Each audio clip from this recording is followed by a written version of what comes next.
이 한자는 대할 대자입니다. 대자고요. 이제 타이수루라고 읽으시면 돼요. 여기서 파생된 문법이고 동사를 이렇게 연결할 때 이 끝부분을 마무리하는 방법이 하나는 태형이고 하나는 맞스형이었잖아요. 그래서 이걸 수루니까 이걸 태형으로 바꾸면 시대가 되고 맞스형으로 바꾸면 시가 되는 겁니다. 그죠? 그래서 앞에 명사에 접속을 합니다. 네, 지금부터 드리는 설명은 이 문법에만 적용이 되는 게 아니라 일본어 문법 전반에 걸쳐서 적용이 되는 거니까 잘 들어주세요. 보시면 방금 설명드렸던 건 이 뒤에 문장이 이렇게 연결될 때였고 이 뒤에 명사를 수식해야 되는 경우가 또 있어요. 그럴 때는 이렇게 no를 넣어 주셔야 됩니다. 이제 어젠가 그제도 설명드렸었는데 동사 태형은 명사를 수식할 수가 없어요. 예를 들어서 타베테 팡, 타베테 고항 이런 문장 본 적 없으시잖아요. 수식을 할 수 없습니다. 태형은. 그래서 no를 넣어 주셔야 돼요. 특히 명사 수식하는 거 한번 정리를 해보면 자 위에서부터 이형용사는 그냥 붙여주시는 거예요. 나형용사는 다를 나로 바꾸면서 명사를 수식하시는 거고 다음에 명사일 때 명사가 명사 수식할 때 노가 들어가요. 그 다음에 동사일 때는 보통체. 그래서 이제 이거는 역 앞에 있는 스타벅스니까 원형에다가 이렇게 명사 수식하는 겁니다. 여기까지는 기본적으로 많이 보셨을 거예요. 근데 여기 플러스 조사가 뒤에 명사 수식할 때도 노가 들어가요. 그리고 이렇게 동사 태형이 명사를 수식해야 되는 경우에 no를 넣어주시면 됩니다. 그래서 여기서도 동사 태형이 명사를 수식해야 되는 경우에 no를 넣어주시면 돼요.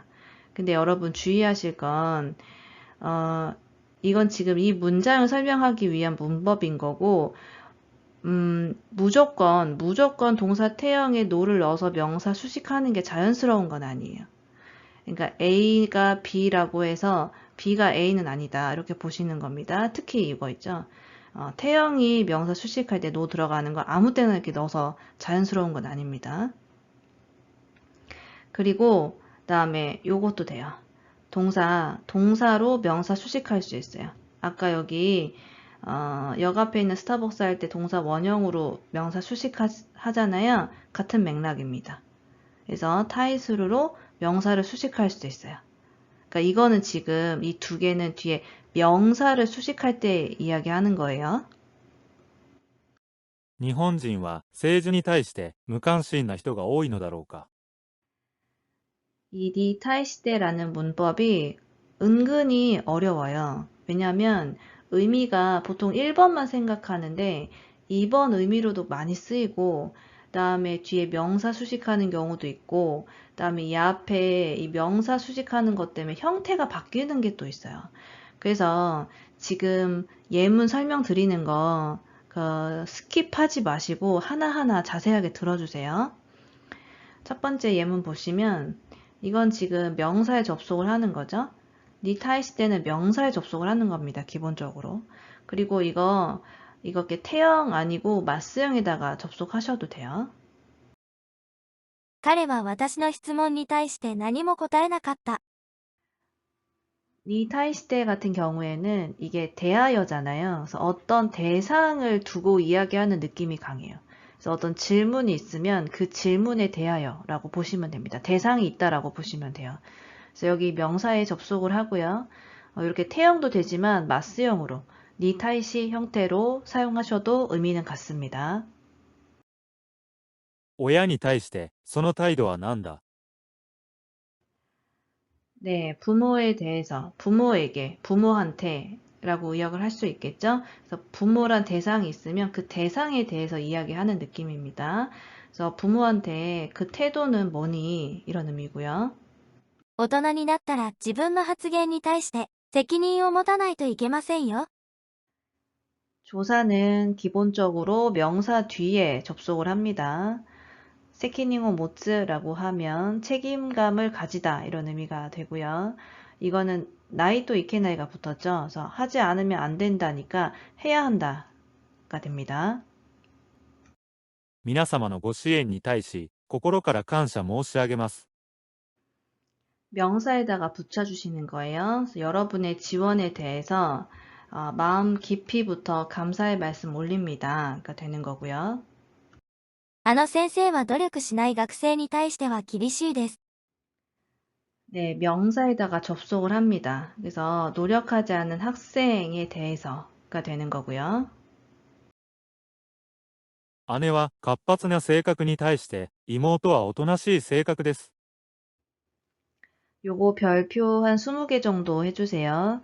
보통 이 문법을 1번 용법으로만 많이 알고 계신데 2번도 굉장히 많이 쓰입니다. 회화에서도 쓰고요. 뭐 뉴스나 아니면 시험에서도 JLPT 시험에서도 많이 나오는 패턴이에요. 그래서 꼭 아셔야 됩니다. 그래서 A인이 타이시 때 B 형태로 썼을 때 A랑 B가 서로 반대되는 내용이 와요. 서로 반대되는 내용이 오고, 그래서 이거를 간략하게 얘기하면 대비 용법이라고 이야기합니다. 그래서 보면 언니 성격은 활발한데 동생은 조용하다는 거잖아요. 성격이 반대의 느낌이 있죠? 그래서 이렇게 반대, 대비의 용법으로도 많이 쓰입니다. 8月、日本は夏に対して、オーストラリアは冬です。 이것도 앞뒤가 반대의 느낌이 좀 있죠? 일본은 여름이고 호주는 겨울이고, 그죠? 명사에 접속을 해주시면 되고, 지금 2번 용법으로 쓰인 겁니다. 父は優しいのに対し、母は厳しいです。 여러분 이거 별표 한 50개만 해주실까요? 되게 중요한 개념이고 니타이 시대뿐만이 아니라 일본어 문법 전반에 걸쳐서 다 적용이 되는 거예요. 보면 니타이 시대는 앞에 명사에 접속이 된다고 했잖아요. 근데 여기 야사시는 이형용사잖아요. 그래서 이거를 노를 붙여서 명사처럼 바꿔주는 겁니다. 그래서 해석을 하면 상냥한 것, 상냥한 거 이런 식으로 해석하시면 돼요. 그럼 대체 노는 대체 뭐냐? 노가요, 조사의 역할도 하지만 형식 명사의 역할도 합니다. 형식 명사. 형식적으로 명사 역할을 하는 거예요. 대표적인 게 코토, 모노, 노 이런 거 많이 보셨죠? 얘네들이 어떤 구체적인 의미가 없죠. 그래서 문장에 따라서 해석이 의역이 되잖아요. 그래서 이런 것들을 형식 명사라고 합니다. 형식적으로 명사 역할을 해주는 거예요. 그래서 여기서도 딱히 의미가 없어요. 그래서 이형용사 뒤에 붙어서 이걸 명사로 바꿔주는 거죠. 그래서 아까 맨 처음에 설명했던 노는 조사의 노예요. 아까 뒤에 뭐 타이시 때 노 명사 했던 그 노는 조사의 명사, 아니, 조사의 노를 설명한 거고, 이건 지금 형식 명사의 노를 설명하는 겁니다. 좀 어렵지만 알아놓으시면 되게 좋아요. 언젠가는 꼭 하셔야 되는 거거든요.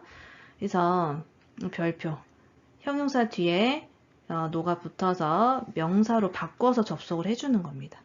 그리고 의미는 요거 대비예요, 대비. 반대의 느낌이죠. 아빠는 상냥하고 엄마는 엄격하고 앞뒤가 대비되는 표현이 오는 거예요. 去年の冬は暖かかったのに対し、今年の冬はとても寒い。 자, 이거는 2번 용법으로 활용이 된 거죠. 앞뒤가 지금 반대의 느낌의 표현이 오고 있잖아요. 그리고 아따타카이는 따뜻하다. 이형용사예요. 그리고 이형용사의 과거형은 이를 떼고 까따를 붙이죠. 그래서 여기 지금 카 2번 들어가는 게 맞아요. 오타 아니에요. 그리고 어쨌든 이것도 이형용사잖아요. 이형용사의 과거형인 거잖아요. 명사는 아니죠. 그래서 여기 지금 no를 넣어서 이걸 명사로 바꿔준 겁니다. 그래서 한국어로 굳이 해석을 해보자면 작년 겨울은 따뜻했던 거에 비해서가 되는 거예요. 그러니까 한국어에서도 이런 게 별로 구체적인 의미가 없죠. 맛있는 거. 이런 느낌이잖아요. 그러니까 구체적인 느낌이 없는데 명사 역할을 하거든요. 그러니까 이런 거랑 비슷한 역할을 하는 게 일본어에서 코토, 모노, 노 이런 거예요. 그죠? 그래서 타이시대에 노가 들어갔다. 그러면 여기 앞에 이걸 명사로 바꿔줬구나 라고 보시면 되고, 실제 JLPT 시험에서도 이거 많이 물어봐요. 여기 노 넣어야 되냐 빼야 되냐 많이 물어봐요. 그래서 중요한 개념입니다. この提案に対する反対意見も聞きましょう。 자, 여기는 지금 동사잖아요. 이거는 뒤에 명사를 수식한다는 얘기입니다. 그래서 이 제안에 대한 반대 의견, 그래서 이 앞에가 이 명사를 수식하는 거죠. 그래서 여기는 만약에 이거를 태형으로 쓰겠다. 그러면 타이시대 노 이렇게 쓰시면 돼요. 最近の日本経済に対するお考えを聞かせてください。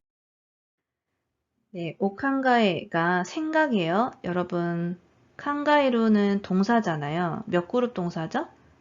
2그룹 동사잖아요. 이걸 마스형으로 바꾸면 명사. 그래서 칸가에 하면 생각입니다. 거기에 지금 미화어, 오가 붙은 거예요. 얘는 별 의미 없어요. 그냥 꾸며주는 거예요. 그래서 얘는 명사다, 품사가. 그래서 이 명사를 수식하는 거니까 타이시대가 아니라 타이스로 동사로 수식을 한 겁니다. 그래서 요렇게가 이걸 꾸며주는 거죠. 일본 경제에 대한 생각. 先生、今回の新型インフルエンザの大流行に対しての原因はどこにあるとお考えですか？ 자, 여러분이 한국어 문장으로 딱 봤을 때 지금 핵심 키워드가 뭐예요? 이거예요, 이거예요. 원인을 물어보는 거죠. 그래서 이 앞에 문장은 사실 이걸 꾸며주는 거예요. 마찬가지입니다. 일본어에서도. 그러다 보니까 이 명사를 꾸며줘야 되니까 여기 노가 들어가는 겁니다. お客様のクレームに対しての対応をすぐ取りました。 네, 이것도 핵심 키워드는 대응이죠. 대응을 하겠다라는 게 핵심이잖아요. 그래서 여기는 이 앞부분은 어쨌든 이 대응을 꾸며주는 거니까 동사 태형은 명사를 바로 수식할 수가 없어요. 근데 굳이 수식을 해야겠다 하면 노를 넣어주시는 겁니다. 그래서 여기 노가 들어가는 거예요. 네, 자 보시면 이것도 앞뒤 문장이 대비죠. 아들은 놀기만 하고 딸은 공부만 한다. 앞뒤가 대비되는 거니까 지금 2번의 용법으로 사용이 된 거고 그 다음에 때 바카리 이루 어쨌든 얘 품사가 뭐예요? 얘 동사잖아요. 그죠? 근데 니 타이시 때는 앞에 명사에 붙는다고 했잖아요. 그니까 여기 노를 넣어서 이 문장을 명사로 바꿔주는 겁니다. 그래서 아들은 하루 종일 놀고 있는 것에 비해가 되는 거예요. 이렇게 써주시면 되겠죠. 그래서 여기도 no를 넣어서 이 문장 자체를 명사로 바꿔서 접속을 해주시면 됩니다. 그래서 이것도 지금 2번 용법으로 쓰인 거예요. 대비 용법으로 쓴 겁니다. 日本人は政治に対して無関心な人が多いのだろうか。日本人は政治に対して無関心な人が多いのだろうか。彼は私の質問に対して何も答えなかった。彼は私の質問に対して何も答えなかった。親に対してその態度は何だ。親に対してその態度は何だ。大人になったら自分の発言に対して責任を持たないといけませんよ。大人になったら自分の発言に対して責任を持たないといけませんよ。皆様のご支援に対し、心から感謝申し上げます。皆様のご支援に対し、心から感謝申し上げます。あの先生は努力しない学生に対しては厳しいです。あの先生は努力しない学生に対しては厳しいです。姉は活発な性格に対して、妹はおとなしい性格です。姉は活発な性格に対して、妹はおとなしい性格です。8月、日本は夏に対して、オーストラリアは冬です。8月、日本は夏に対して、オーストラリアは冬です。父は優しいのに対し、母は厳しいです。父は優しいのに対し、母は厳しいです。去年の冬は暖かかったのに対し、今年の冬はとても寒い。去年の冬は暖かかったのに対し、今年の冬はとても寒い。この提案に対する反対意見も聞きましょう。この提案に対する反対意見も聞きましょ最近の日本経済に対するお考えを聞かせてください。う。最近の日本経済に対するお考えを聞かせてください。先生、今回の新型インフルエンザの大流行に対しての原因はどこにあるとお考えですか？先生、今回の新型インフルエンザの大流行に対しての原因はどこにあるとお考えですか？お客様のクレームに対しての対応をすぐ取りました。お客様のクレームに対しての対応をすぐ取りました。息子は遊んでばかりいるのに対して、娘は真面目に勉強ばかりしている。息子は遊んでばかりいるのに対して、娘は真面目に勉強ばかりしている。昨日は雷を伴う大雨だったのに対し、今日は雲一つない晴天だ。昨日は雷を伴う大雨だったのに対し、今日は雲一つない晴天だ。